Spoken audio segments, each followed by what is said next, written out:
mời toàn thể đại chúng ta đồng an tọa ngồi xuống. Nam Mô A Di Đà Phật. Trước khi vào con lễ hôm nay, chúng con kính thỉnh Hòa Thượng trụ trì sẽ hướng dẫn cho đại chúng 10 phút để ngồi thiền. Chương trình sáng hôm nay chúng con cũng đồng kính thỉnh Hòa Thượng trụ trì sẽ hướng dẫn cho buổi lễ hôm nay. Nam Mô A Di Đà Phật.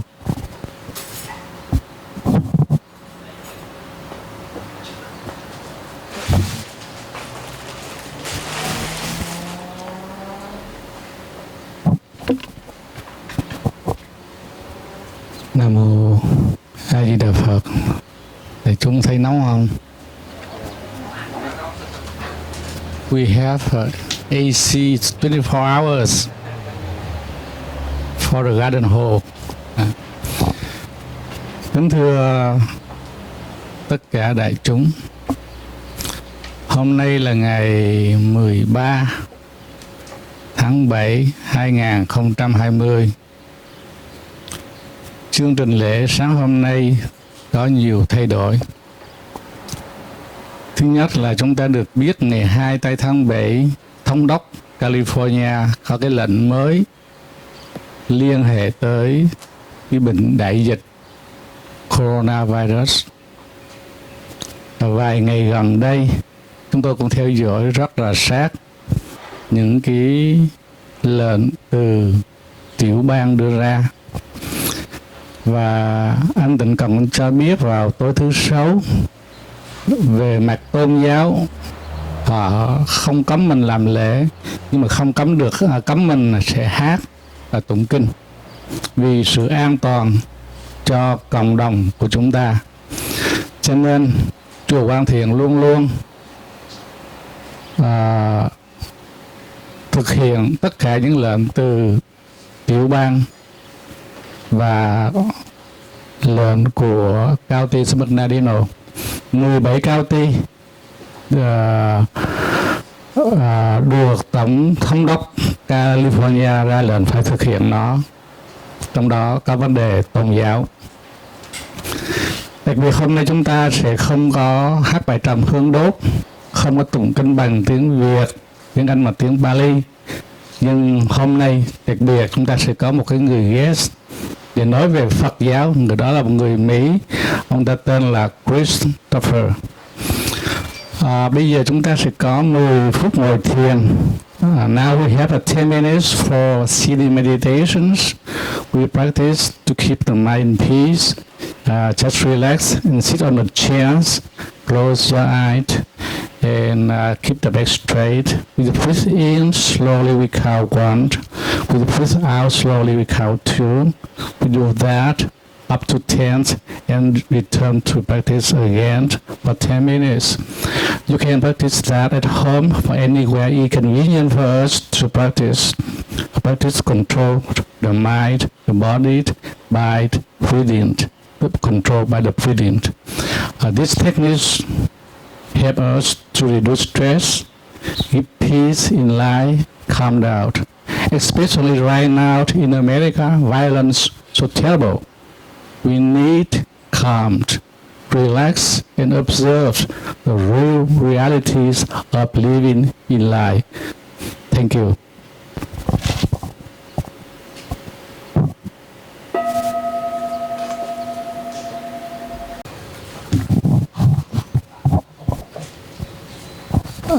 Sau hôm nay, như khi nãy có thưa với đại chúng đó, thay vì chúng ta tụng kinh thì cái trọng tâm buổi lễ sáng hôm nay là bài nói chuyện về Phật giáo của một người Phật tử Mỹ tên là Christoppher. Anh ta là người thực tập thiền nhiều năm và là một người rất am tường nhiều ngôn ngữ. Trong đó có một cái ngôn ngữ rất khó học, đó là tiếng Sanskrit. Anh ta rất là giỏi. Anh ta rất thành thạo về cái ngôn ngữ tiếng Nga, tiếng Messia, tiếng Spanish tức là Tây Ban Nha, Bồ Đào Nha, trừ như gần 90 ngôn ngữ anh ta thông thạo. trong vài lần nói chuyện tôi có cảm tưởng là anh ta là một người từng phục vụ trong cơ quan tình báo của quân đội Hoa Kỳ ở Trung Đông. We warm welcomed Mr. Chris, and we would like to invite you come over here and start to your speech. The first you self-introduce. The second, the time for you to give the speech, and after the end of the speech, Mr. Walter will summarize the main points from your speech, and after that, I would like Hòa thượng Kiếm Đài, he will offer to us special songs to call Yen songs today. And after that, thầy đồng viên will phục nguyện cho tất cả những người Phật tử có dâng lễ cầu siêu hôm nay, và sau đó chúng ta sẽ chấm dứt buổi lễ. Now we start. We would like to invite you and please give him big hands.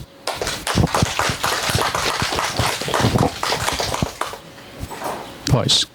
Yeah, please come in here. This is Mr. Chris. Now you introduce yourself to. Yeah. Hello. So, good morning, everyone, and I want to thank you for the opportunity to be here this morning to speak to you all. And better, much better. So as I was saying, first and foremost, I would like to say good morning, and that I am thankful for the opportunity to be here this morning by invitation of the monks, and to have the opportunity to kind of discuss the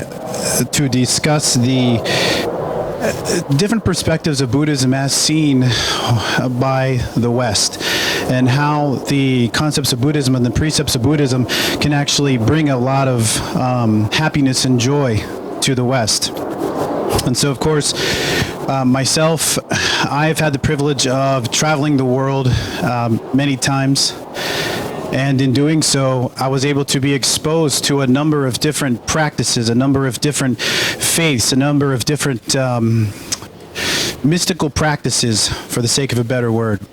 And in going through all these different practices, it brought me to the threshold of Buddhism, which gave a very unique type of meditation and understanding of the self, that the deeper of that journey that one goes into, the deeper that one realizes that it's needed in the world. And so we look at the current status of the Western world, and we see the frustrations, we see the anger, we see the violence, not just here in the United States and not just here in Southern California, but collectively across the entire Western world. And I'd say we have a tendency to try to look at those and try to address those issues in many different ways. We look at these issues of frustration and anger, and we try to fill these voids within inside of ourselves through materialism or through attention, or there's all kind of different methods in which a Westerner has a tendency to try to make himself feel complete. And I think that when we look at this through the lens of Buddhism, instead of looking at through the lens of the actual Buddha after the point of becoming the Buddha, we can compare the Western world through some of the earlier stages of the life of Siddhartha on his journey to becoming the Buddha. You see someone who was well trained in martial arts. You see someone who was exposed to wealth. You see someone who was part of a growing empire. You see someone who was part of a tradition that was essentially enforcing their will upon others, as the nature of a Shakya warrior clan.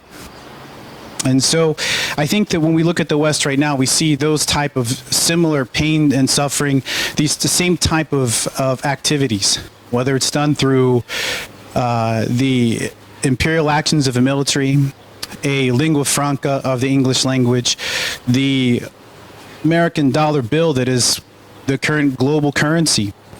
And so I think when we look at the early life of Siddhartha, I think anybody who's looking for answers can find something to connect with that that life and at some point make a decision as to why is it good to move forward? Why is it good to look for change? Why is there a need to even begin with change? And so as the West continues its methods of establishing a type of what many will call a global democracy or a global type of institution where we find similarities amongst our all. You can, for example, the lingua franca of English. If somebody from Vietnam and somebody from Russia, typically they may not speak each other's language. They'll use the universal language of English. And so we try to find the things that bring us together and not the things that can separate us. And what can we use as a method to interact with one another? And when you look at the story of Siddhartha on his journey of becoming the Buddha, I think that we take a moment to reflect and ask ourselves these questions. And I think that when we look at the Buddha himself and when he actually became the Buddha, when he actually came to that point of enlightenment, the Buddha himself could have made a decision at that point to transcend this world, to leave this world. He was approached by the force of Mara and said, "Why don't you leave?" He decided to stay. He decided to stay because he was able to offer the Buddha Dhamma. He is essentially demonstrating that what needed to be done can be done, has begun, has been done. And not only did I accomplish it and leave, but Buddha decided to stay.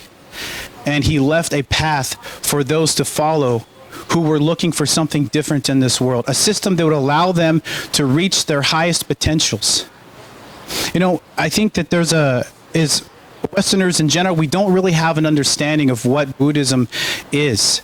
We see most of it expressed through film. We see from Shaolin Kung Fu movies from the Shaw brothers in the 70s. We see just an occasional Western movie star that may have embraced the path, such as a Richard Gere or a Tina Turner.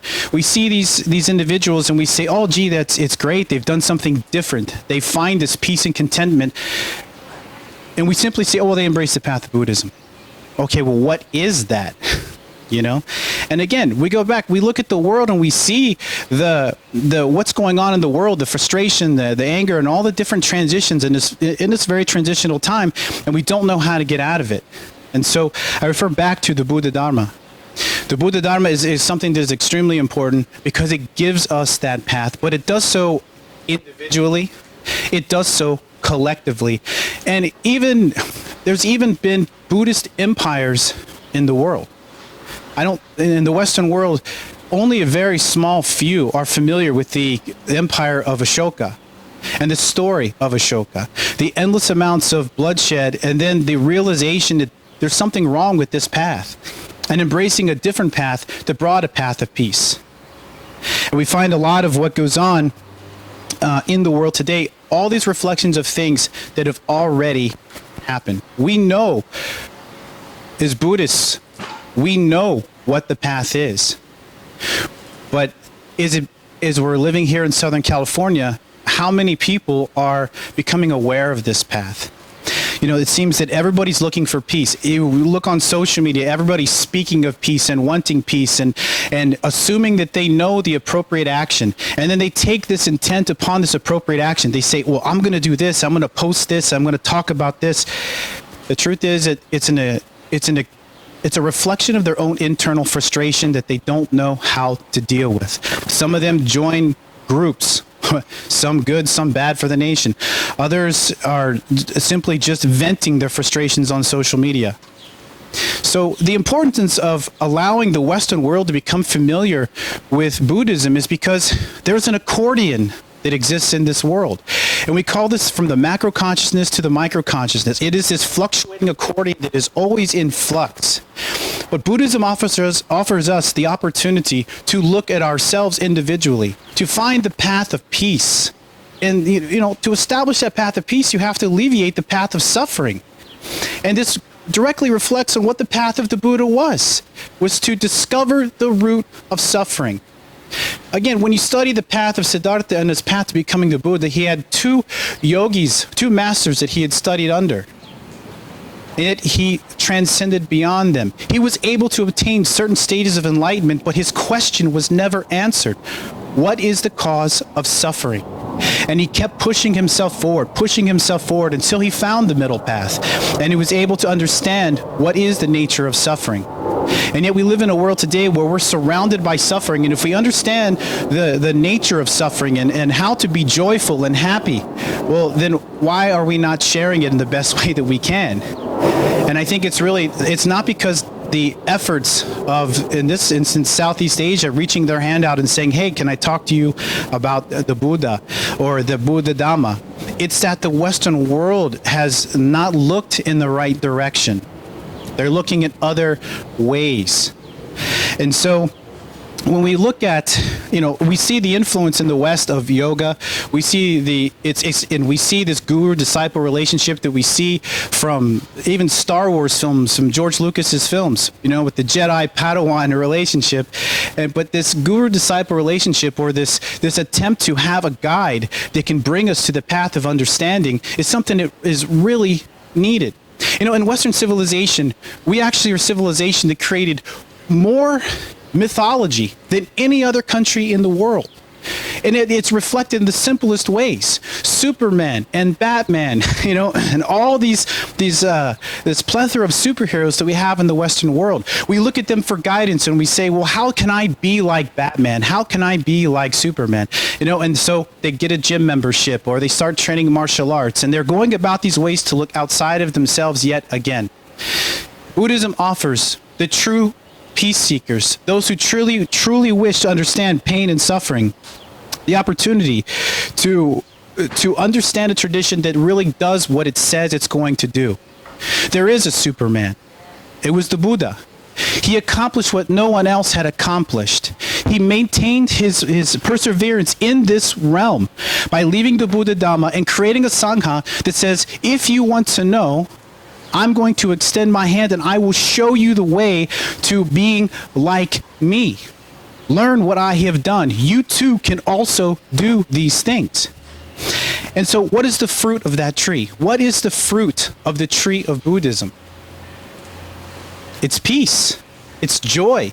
It's happiness. It's understanding. On an individual level, becoming at peace and contentment with yourself, but also looking to the person to your right and to your left, regardless of their skin color, regardless of their nationality. If you really had to encapsulate Buddhism in one word that would appeal to Westerners, I think it would be the word universal. It is a universal application that regardless of your history, your language, wherever you've been, whatever you've done, it teaches you the path of compassion. It teaches you how to be respectful towards your fellow man. And if we look at the world today, this is what is needed. It's not about the imposition of a stronger will over somebody else. As you see now in the United States and on a global scale, whether it's Ultimate Fighting Championships or just all these martial arts are focused on the imposition of our will over another. We see the enforcement of our will over another country through the military. The Western civilization has become engrossed in enforcing its will over others. And so we've all heard the expression, to conquer others is a powerful thing to do. But to conquer ourselves is the most powerful thing to do. Where are we conquering ourselves? Where are we coming to know our own shadows? When we face the things inside of us that cause us to take action against our fellow man. So Buddhism does all of these things. And so I think that when you look at the transition from the life of Siddhartha, all the things that he experienced in his life, and made a decision to leave those things and to go on a 7.5-year quest of becoming the Buddha. And at the end of that, having the option to leave and still having compassion for his fellow man, and said, I will stay. I will guide. I will not leave them unattended. I will not leave them in the darkness. And that really, really is the essence of the Buddha Dhamma. It gives us on an individual, a communal, and collective level. It doesn't matter if there was a Buddhist empire. There has been. And what was the fruit of a Buddhist empire? Universities. Universities, wonderful, wonderful universities, knowledge, the quest of knowing self and all that is around you. And so this is the importance of studying Buddhism, of participating, of drinking of the waters of Buddhism that was left here by Siddhartha upon becoming the Buddha. And so that being said, I just want to invite everyone who's listening, Westerner or not, wherever you're from, please, please come and enjoy the waters of Buddhism. Find your monastery, find the temple, find online, find some place where you can drink these waters and be an active participant in peace, joy, love, transformation of yourself and your community, and inevitably your world. Because what's facing us right now, it's not good. So allow the Buddha to extend his hand as it's been extended for all these years. Grab it and transform yourself in the world. And so that being said, Namo Dafa. Thank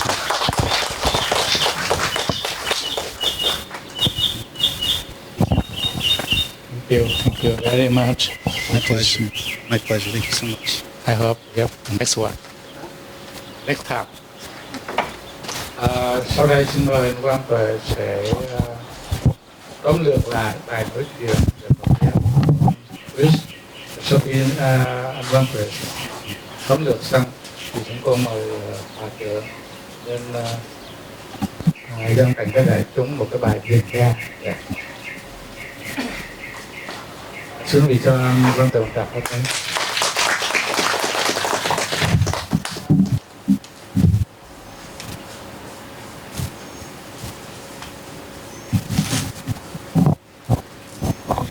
Nam mô Bổn Sư Thích Ca Mâu Ni Phật. Ngưỡng bái bạch chư tôn Thiền Đức Tăng Ni. Kính thưa đạo tràng, chùa Con Thiền của chúng ta sáng hôm nay, chắc là mọi người hiểu hết anh nói cái gì rồi phải không ạ? Thì có cần tóm lược lại không?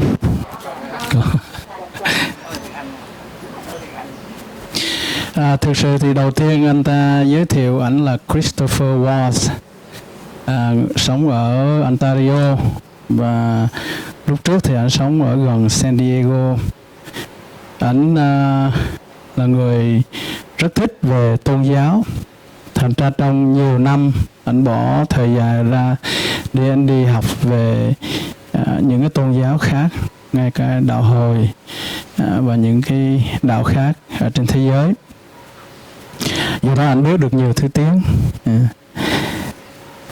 Nhưng mà nhờ cái sự thực tập đó cho đến một lúc ảnh học về thiền, thì ảnh thấy rằng thiền nó gần gũi với Phật giáo nhiều hơn, và anh bắt đầu ảnh thực tập về đạo Phật.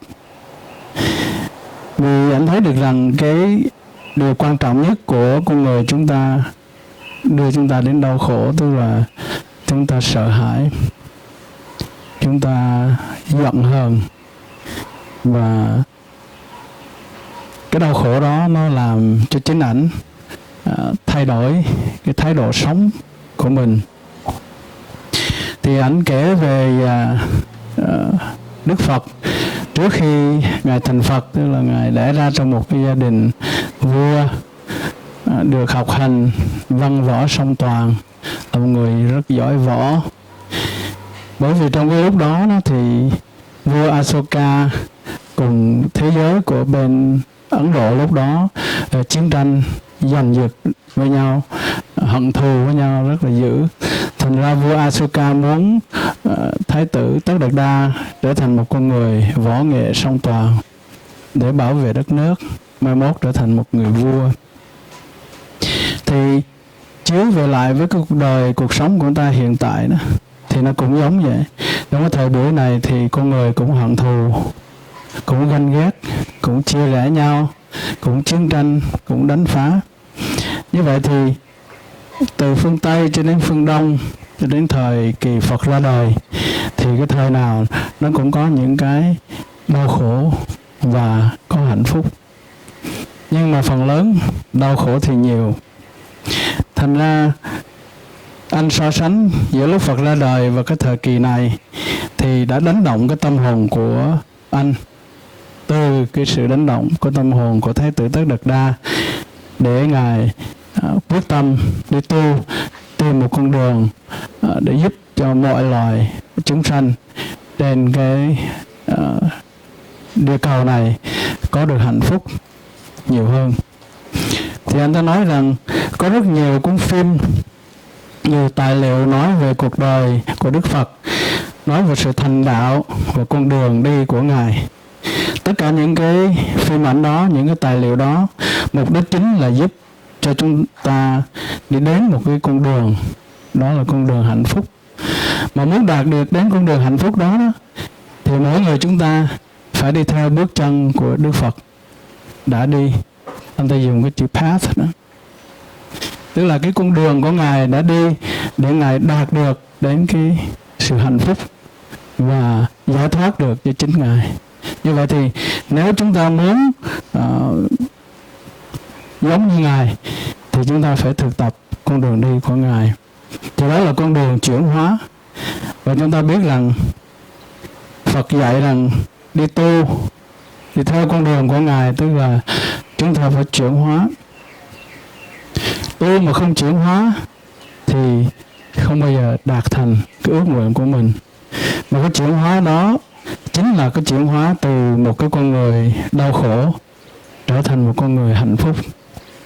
Nếu chúng ta cứ đau khổ hoài, chúng ta không tìm được cái hạnh phúc cho chính mình, thì chính mình cũng là người đau khổ, thì rõ ràng những người xung quanh của mình cũng không ai hạnh phúc theo mình hết. Thì anh nói rằng thực tập để đạt được chuyển hóa từ đau khổ đến hạnh phúc. Và anh nói rằng hạnh phúc và đau khổ đó, anh này rất là giỏi, là hai vấn đề không thể tách rời được. Mình cứ nghĩ là hạnh phúc mà đau khổ là đau khổ. Nhưng mà anh học được đạo Phật và anh thấy được cái đây là cái thấy của một con người học Phật, tức là hạnh phúc và đau khổ không thể tách rời. Tại vì nếu không có đau khổ thì chúng ta không biết được hạnh phúc. Và khi chúng ta không có hạnh phúc thì làm cho chúng ta biết được cái đau khổ. Do đó trong một cái câu chuyện mà Ngài Phật có nói là không có buồn thì không có sen. Sen nở từ buồn. Như vậy thì từ cái xấu xa, cái dơ giấy của cái buồn đó thì mới nở lên được cái bông sen đẹp. Như vậy thì từ trong cái đau khổ đó chúng ta sẽ có được cái hạnh phúc. Anh rất là giỏi.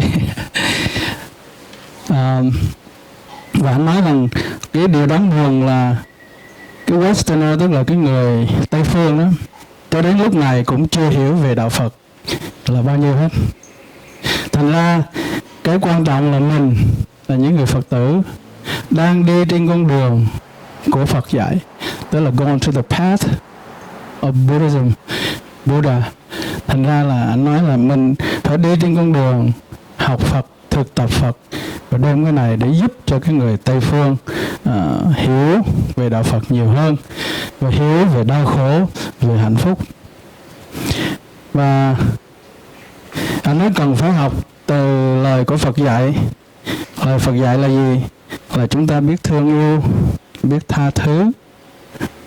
Thì nếu chúng ta biết tha thứ, biết thương yêu trên con đường thực tập của mình, thì giúp đỡ cho mọi người chúng sinh sẽ có được thương yêu, tha thứ và giúp đỡ. Trong đạo Phật mình dùng chữ compassionate, tức là từ bi, là thương yêu đó quý vị. Và anh nói là cái sự quyết tâm ra đi của Phật đó là có những lúc rất là nghiệt ngã, nhưng mà Phật không từ bỏ được con đường của mình. Thành ra là Ngài nói Ngài phải ở lại để làm gì? Để giúp cho người thoát khỏi cái màn vô minh. Và muốn giúp khỏi con người thoát khỏi màn vô minh đó, tức là chỉ cho người ta thấy được đâu là đau khổ và đâu là hạnh phúc. Và anh nói đạo Phật đó là một cái universe, tức là nó hiển hiện ở mọi nơi, mọi lúc, mọi loài. Nhìn cái lá cây, anh không nói như vậy, nhưng mà trong Phật thì có nói là nhìn lá cây, nhìn chiếc lá bồ đề, nhìn một cục đá, nhìn con chim, thấy một hơi nước bay, đó là Phật. Thành ra anh dùng cái chữ universe, đạo Phật là tất cả mọi nơi mọi lúc. Thành ra là chúng ta không thể nào thoát được.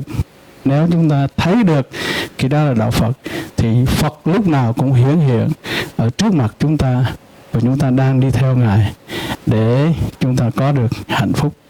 Và cuối cùng anh nói rằng chúng ta hãy nắm tay của Ngài đi, để cùng với Ngài đi tìm con đường hạnh phúc cho chính mình. Hold his hand.